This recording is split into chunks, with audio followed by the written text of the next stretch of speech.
Tadi ada kupu-kupu terbang berduaan. Ya. Berduaan ini lawan jenis para ulama ya, tidak sesama jenis. Tidak ada. Ya. Kemudian melihat kancil berduaan, bunga-bunga bermacam-macam. Nah, Nabi Adam kemudian berpikir, subhanallah, betapa luar biasa Allah menciptakan karunia alam semesta ini dengan sangat beragam sebagai bukti kekuasaannya. Namun cuma aku yang tidak memiliki teman.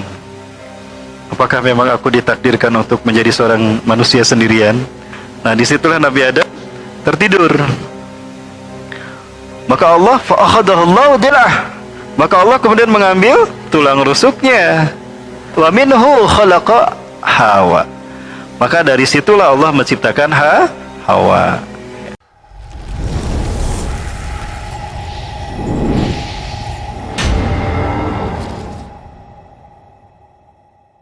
Al-Hafiz Imam Ibnu Katsir rahimahullah kemudian merinci bagaimana proses penciptaan itu dimulai.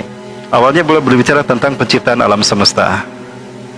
Nah, beliau mengangkat penciptaan alam semesta ini dengan sederhana. Intinya, saya simpulkan bahwa beliau membahas tentang penciptaan alam semesta ini sebagaimana apa yang kita kenal dengan teori nebula. Teori ini dikembangkan oleh para ahli astronomi muslim, itu dari surat Ad-Dukhan. Nah, kemudian di sini juga dibahas tentang penciptaan bumi. Ya, digambarkan bagaimana bumi menjadi tempat di mana Allah SWT menciptakan satu makhluk yang mulia yang bernama Bashar. Juga beliau disebutkan membahas isi tentang manusia yang disebut juga insan. Ya, Bashar dan insan adalah dua kata yang diistilahkan untuk makhluk yang paling mulia yang bernama manusia ini. Yang Allah ciptakan pertama kali adalah Adam. Di sini dibahas oleh beliau langsung ketika membahas tentang manusia bahwa beliau mengatakan yang pertama diciptakan itu adalah Nabi Adam alaihissalam. Tidak ada makhluk lain selain Nabi Adam alaihissalam sebelum Nabi Adam. Maksudnya selain Nabi Adam tidak ada manusia. Nabi adalah manusia yang pertama. Nah, di sini dibahas bagaimana penciptaan manusia ya sebagai makhluk yang memiliki akal tadi, ya, akal dan nyata para sekalian. Ya, itu diciptakan dengan proses-proses yang dijelaskan dalam surat Al-Alaq bahwa manusia itu berawal dari nutfah. Nutfah ini sarifati tanah yang dimakan oleh manusia. Nah, adapun Nabi Adam alaihissalam ini diciptakan oleh Allah Subhanahu wa taala langsung dari tanah itu sendiri, minatin. Dijelaskan bagaimana Nabi Adam alaihissalam diciptakan, hanya ada ikhtilaf terkait dengan cerita siapa yang diperintahkan Allah untuk mengambil tanah yang akan menjadi bahan penciptaan Adam. Ya, teman sekalian, cerita ini adalah Israiliyat.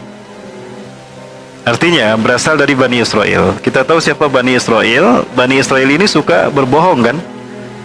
Walaupun ada kalanya mereka berkata benar. Tapi karena suka berbohongnya ini membuat kita tidak bisa percaya sepenuhnya dari apa yang dikatakan oleh Bani Israel. Yang kedua, teman sekalian, karena datang dari Bani Israel, maka dia tidak bisa dijadikan sebagai referensi sandaran utama. Hanya paling tidak ya wacana lah bagi kita. Lalu bagaimana kita menyikapi sesuatu dari Bani Israel? Katakan kita hanya beriman pada apa yang Allah turunkan. Nah, apa yang disebutkan Bani Israel dalam penciptaan manusia? Pertama, penciptaan pertama manusia yang dilakukan, yang terjadi pada Nabi Adam alaihissalam adalah Allah perintahkan awalnya pada malaikat Jibril. Malaikat Jibril diperintahkan untuk mengambil tanah di muka bumi. Namun tatkala malaikat Jibril datang turun ke bumi untuk mengambil tanah, maka bumi menjerit dan berkata, "Aku tidak mau kau mengambil bagian tubuhku untuk menjadi bahan penciptaan manusia." Jibril tidak kuasa mengambil tanah tadi, maka kembali kepada Allah dalam keadaan tangan kosong. Malaikat Jibril naik, kemudian turun malaikat Mikail. Allah perintahkan malaikat Mikail pun sama, tapi ternyata malaikat Mikail pun dalam kondisi sama seperti malaikat Jibril yang pertama, tidak kuasa mendengar jeritan bumi, maka kembali dengan tangan kosong. Terakhir, diperintahkan malaikat pencabut nyawa. Siapa malaikat pencabut nyawa? Israel. Maka malaikat Jibril kemudian mengambil tanah, maka dia ambil itu semua, lalu diserahkan kepada Allah. Wa yusallimu ila rabbih, lalu diserahkan kepada Tuhannya, maksudnya Tuhan Israel, yaitu Allah Subhanahu wa taala. Fasawwarallahu bi'aidih, maka Allah membentuk dengan kekuasaannya. Kalimat biyadaih, dengan kedua tangan Allah, jangan digambarkan dengan tangan seperti kita, itu syirik. Tapi biyadih itu dengan kekuasaan Allah. Maka dibentuklah tadi tanah itu menjadi patung Adam alaihissalam. Ya, kemudian Nabi Adam dalam bentuk tanah. Pada saat itu Allah sudah menciptakan jin lebih dulu. Abdullah bin Abbas menceritakan jarak penciptaan manusia dan jin itu 50.000 tahun. Ibnu Katsir membahas ini detail di dalam tafsir Ibnu Katsirnya, dan di sini dinukilkan lagi bahwa Abdullah bin Abbas menyebutkan jarak antara penciptaan jin dan Adam manusia pertama adalah 50.000 tahun. Nah, artinya ketika Nabi Adam diciptakan, Ajazil sudah ada. Dan di dalam tafsir Ibnu Katsir yang beliau tuliskan dan dimuatkan di sini juga bahwa Ajazil ini adalah satu jin yang berasal dari suku Al-Haris yang dibinasakan Allah melalui malaikat Jibril, yang diselamatkan ke alam malakut ya ketika masih balita, yang kemudian dia tumbuh dewasa bersama malaikat sehingga tidak punya dosa. Ya, kita sudah membahas ini para Allah. Nah, ringkas cerita, ketika Nabi Adam diciptakan dalam bentuk tanah, si Ajazil ini marah sama Allah. Harusnya aku yang jadi khalifah, bukan Adam. Nah, di saat itulah adanya pertentangan antara ketetapan Allah dengan kehendak Ajazil. Cuman Ajazil marah sama Allah karena tidak terpilih jadi khalifah. Maka ketika Nabi Adam masih dalam bentuk tanah, dia mencoba memahami kelemahan Adam sebagai makhluk yang Allah ciptakan dari tanah. Nah, di situ kesombongannya muncul. Kamu tanah seperti ini yang menjijikan. Aku dari api. Aku yang lebih baik dan aku yang lebih pantas jadi khalifah. Nah, kemudian fayaqfullahu min ruhi ila jasadi Adam. Maka kemudian Allah meniupkan sebagian ruhnya kepada jasad Nabi Adam alaihissalam. Maka fataghayyaru Adamu minatini ila suratil insan. Maka berubahlah Adam dari bentuk tanah tadi menjadi manusia. Bikalimatihi kun fayakun.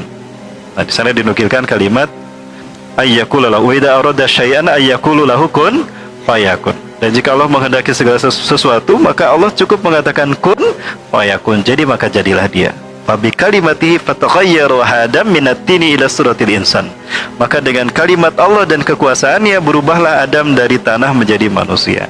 Ini proses pertama Allah ciptakan manusia. Jadi tidak ada manusia yang Allah ciptakan dari evolusi ya, para Allah.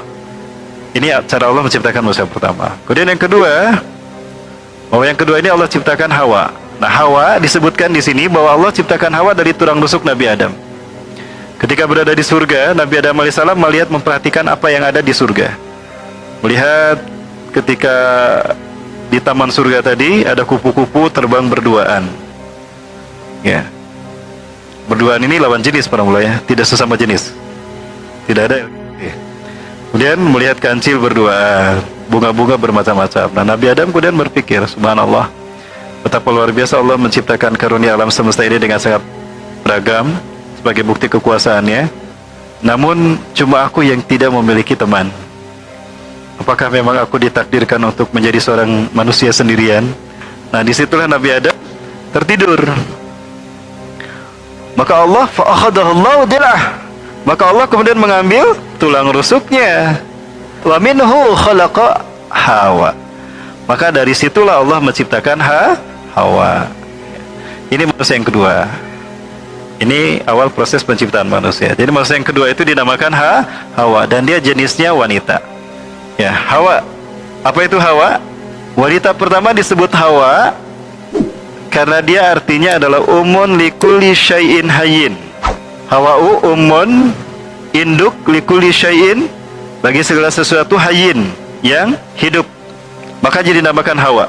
Hawa kalau disifatkan dalam kata yang lain itu ada disebut juga mar'atun. Hanya akan terjadi proses kelahiran apabila Nabi Adam dan Hawa bersatu.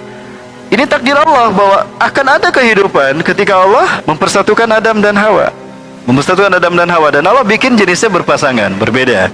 Litukhrija minhuma hayatul basyariyah, agar Allah keluarkan dari Adam dan Hawa ini kehidupan manusia, peradaban manusia. Maka wanita pertama dinamakan Hawa.